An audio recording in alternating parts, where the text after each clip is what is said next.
So today we are talking all about the rise, fall, and potential re-rise of ColourPop cosmetics. Let's start at the beginning. How ColourPop was started. The official launch of ColourPop was in 2014, but we have to go back further to really get how the story evolved. In 1955, Walter Spatz created Spatz Labs. He had numerous patents, and by 1980, some of those patents included lipstick containers, cosmetic applicators, mascara applicators, and so on. Where ColourPop comes into play is in 1989. John and Laura Nelson's dad decided to purchase Spatz Labs at this time. Prior to this, they had absolutely no experience in the cosmetic industry, so when they purchased Spatz Lab, they just continued to run it as business as usual.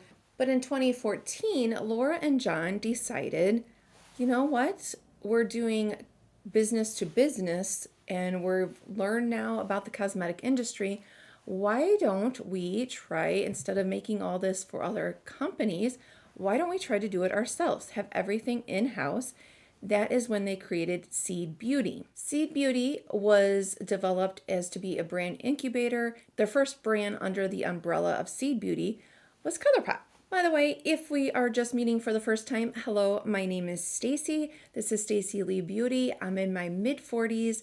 I love all things beauty, and at least once a month, I'm going to do a deep dive on brands, possibly 2 times a month. This time we have ColourPop today, and in a couple weeks will be LMS Skincare. So if you love beauty and deep diving onto brands, then make sure you are hitting that subscribe button, and you can join me here multiple times a week. Now let's get back to the story of ColourPop. It has been reported that, this is an amazing stat, they created the brand in 12 weeks and broke even in 9 months. Which, wow, that is like unheard of. So how did they do that? How did they rise so fast for a relatively new brand? I mean, it hasn't even been 10 years for actual ColourPop. Well, first of all, they did have that experience with the Spatz Labs, seeing how things were run. They did not want their faces or their names to be the focal of the brand. They wanted to focus on the product and that be the focal point. Also, instead of going the way of traditional marketing, they understood the importance of social media. They were so focused on the brand and not themselves for being the focal point that I found an interesting article in 2017 that there was a conspiracy theory that people were wondering if the founders actually did exist. Another thing that really makes them unique is that they are doing everything in-house. Since they have the parent company, Seed Beauty, they're able to cut out middlemen, even just the travel time of getting something here from overseas.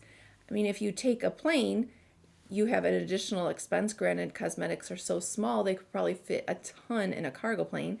But if you're going on a boat, I mean, that can, I don't know what the time frame is now, but years ago when I worked in scheduling out products, we would add like a month's time to get the product in if it was going by boat coming from China. So you're cutting down majorly on the timing. And then you figure, since everything is in-house, I mean, they can just cash out the design and the concepts right there and not have to go back and forth, schedule conference calls and all that stuff. Because, yeah, like I said, I don't have experience in the cosmetic industry, but in jewelry, for example, they would send a sample to the buyer. The buyer would kind of look at it and maybe be, I want this color instead of this.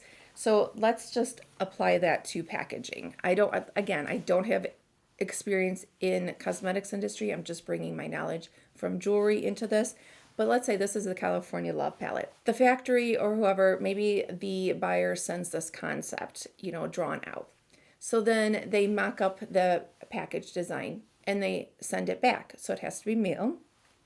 The buyer gets it and maybe they look at it, and maybe the initial one didn't have the palm trees as shimmery, or it didn't have the wording back here or something. So they would make a notes either on the phone or via email, and then they would say, okay, these are the changes I want to make. there would be another round. Maybe then you have, okay, these are the colors. Well, then the buyer, maybe they're like, I don't really like that layout. We want to do it this way. So there's round and rounds of revisions, but every time there's a round, you either have emails back and forth with the time change, you got to wait for that, or you have to wait for the actual physical sample to be shipped back and forth. Where with ColourPop, having that all in-house, you're just walking from someone's office. You know, you're cutting out even just that transit time can make a huge difference. It is said that on average, it can take up to 2 years to go from concept to customer for traditional brands, but that ColourPop, not every launch, but can do it in 5 days if they really wanted to. And that is one thing of why they can respond so quick. They can put out a survey on Instagram and say, hey, you know, what colors do you want to see? What do you think that we're missing in our collection? And if the majority of the people say, we want a blue palette, they can have that really quick.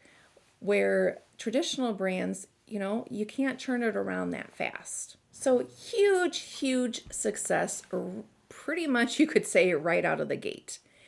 Then we came to a little bit of some bumpiness when they decided to do another brand under the C Beauty, and that was Kylie Cosmetics. When it came out that it was being made under the same parent company as ColourPop, people started to question, you know, is the formula that different? Should we really be paying all this extra money for Kylie when is ColourPop lippies, you know, kind of similar? Is it the same quality? So there kind of became this question.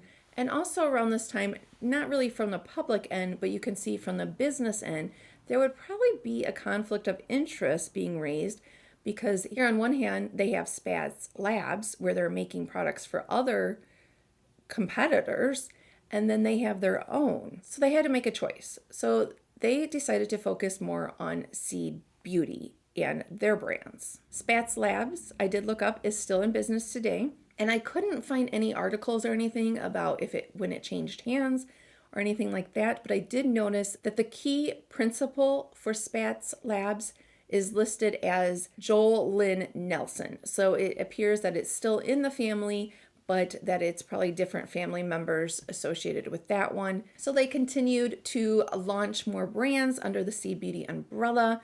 We had KKW Beauty, Fourth Ray, Soul Beauty, and Tati Beauty. Oh, by the way, Kylie Cosmetics, now the majority is owned by Coty. And another thing that I find interesting about ColourPop is if you look at their logo, it's hand-drawn, and it is said that they did that to be more human, be more relatable of a brand. When you think of ColourPop, when I think of ColourPop, what do I think of? I think of fast churning multiple collections. Sometimes there's more than one collection that they're releasing in a week. So just an overabundance of product, which I was so surprised to learn is so different than how they started. In the first year, they launched 2 products, Super Sock Shadows and the Lippy Sticks, which the Lippy Stick, one of them is what I'm wearing today. The second year was just 1 product, the Ultra Matte Lip. That was it for the whole year. However, we now know that their vision was to be the fast fashion of cosmetics. Another thing that is really popular with them that I did want to mention is their cream gel liners. This one is what I'm wearing today. This is Joyride. It was a vault that I got a few years ago. The thing that I will mention about these, if you've never tried them, they are very, very creamy to go on. They just glide on. But you really want to make sure that, I mean, it's with most liners, I feel like, but that you don't, get it very high because these will break really easy. Does it bother me? No, because I probably will never go through this whole thing, but just don't be shocked if they do break off. I wanted to mention that. Also, I'm wearing the Super Shock blush today, and I've tried this a few different ways with putting my finger into it and then patting it on. The way that I like to apply this the best is to use a big fluffy blush brush and go into it and then sweep it on.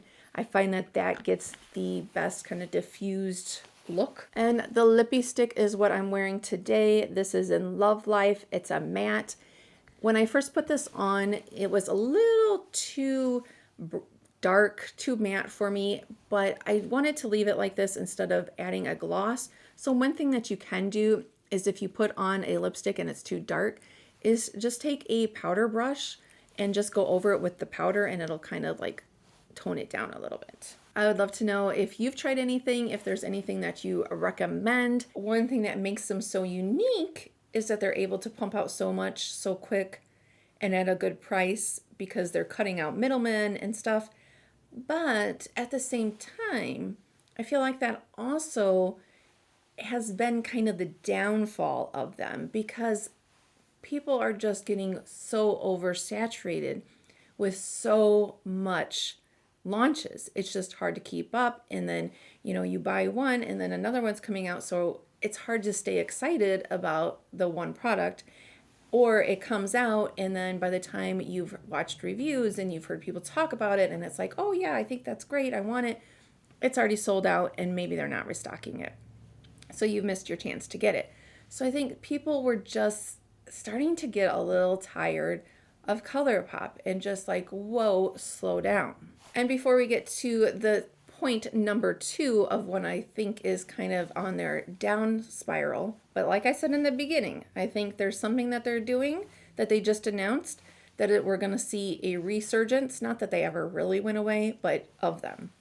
But let's just get to some quick facts about them. We're just going to rapid fire question and answer, although I'm doing the questioning and answer, but Is ColourPop cruelty free? Yes. Is the ColourPop vegan? Not all, but some, and they will have all the products marked that are vegan. Where are their products made? LA, California, here in the US. Where can you purchase ColourPop items? On the ColourPop website, on the website and in stores at Ulta, on the website of Target and in select Target stores.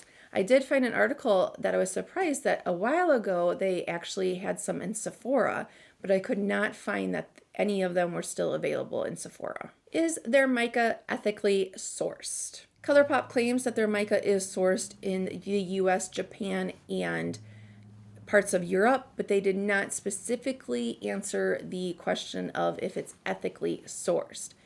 Those areas are known to be more ethically sourced, so you can assume, but it's not clearly stated. And one more question here before we get onto some more details about ColourPop is the popularity of the Super Shock shadows. You may wonder, how long is the shelf life for those? If unopened, amazingly, these can last, they say, up to 3 years if unopened.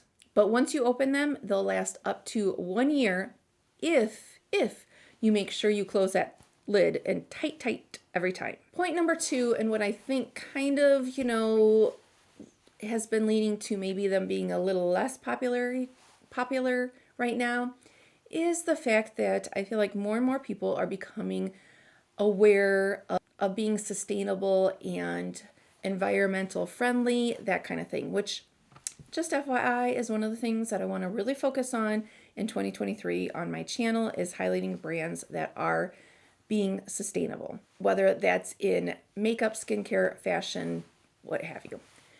So I think that since there are so many products being released, that people were kind of starting to think like, this is a lot of waste. Yes, some of the packaging are cardboard and there's no mirror, so it makes it more likely that you can recycle it, but they're bright colors, and I've read mixed things about if bright colored cardboard really gets recycled or not, even if it says it is recyclable. And I could not find anywhere on their website where the Super Shock shadows and blushes and stuff come in these plastics. I know a lot of brands are starting to use plastics that are not like the virgin plastics. They're already not used, but they're recycled plastics. I didn't see anywhere where ColourPop is claiming that. I'm not saying that they don't, but it's not highlighted on their website anywhere. However, they do say that they are already cutting down their carbon footprint if you compare to other brands, because everything is in-house, which that makes sense. You don't have that shipping back and forth, whether it's on a boat or it's on an airplane. So yes, they are really cutting down on the carbon footprint. So they're already ahead of the curve, I feel like, with that element. So a little teaser before we get to the new exciting, I think it's exciting news from ColourPop on what I think might kick them back up to a popularity status. I wanted to share some fun facts with you because these are some, yes, I find them interesting. I love little like trivia fun fact things. On Cyber Monday of 2015, their sales, both volume and gross dollar amount, in one day, Cyber Monday in 2015, than the whole year of 2014. Isn't that just insane? One day. That day, they were closing a sale every 5 to 10 seconds. And at the peak of the day, there was 2,000 add to cart clicks per minute. 2,000 per minute. This was from 3 years ago. That they can make up to 200 eyeliner pencils in an hour. 200 of these bad boys in an hour. So you probably are thinking, well, it must be so many machines. But no. They're actually, most of their processes are done by hand. And in 2021, their annual revenue, are you ready for this? Do you have any guesses on what their annual revenue would be? I wouldn't have any guesses, but if you do, let me know down below. It was $59 million. So yes, there is no actual fall of ColourPop, as you can see. But I just feel like, you know, like any kind of life cycle of a product or a brand, there's ebbs and flows. So they came right out of the gate, skyrocket up to the top, then maybe had a little bit of waning of popularity because of so many releases and the waste and stuff. So now I think that they're going to be back up on the uphill because they just announced refillable. You can get refillable shadows. The idea is you go to the website, there you can choose from a number of different colors and you can order just that single shadow. Then you have your palette at home, take a magnet to pop the old pan out, and then you pop the new one in. The reason I am excited about this is because so far, correct me if I'm wrong, if you've seen this, but so far everything that I've looked at that I've noticed that is a refillable type of packaging or something that the brand is really talking about, hey, instead of buying a brand new one, you can refill it, is more expensive brands. They have said that this is just, you know, a test, that they're testing this out. So hopefully, let's fingers crossed that it will run smoothly and they'll have success and make it a permanent thing. And it appears right now, you know, they were just testing it on a few specific palettes. But yeah, I'm excited about it. I'm interested to see where it goes, what they do with it, and if other brands will start kind of testing this theory of refillable things, even if it's not at a higher price point. You don't want to miss the next brand deep dive, which will be Elemis Skincare. Make sure you are hitting that subscribe button. If you want to see last month's deep dive into Urban Decay, you can click on this video here. Thank you. I hope you have a wonderful weekend and that you'll come on back and see me. Thanks. Bye.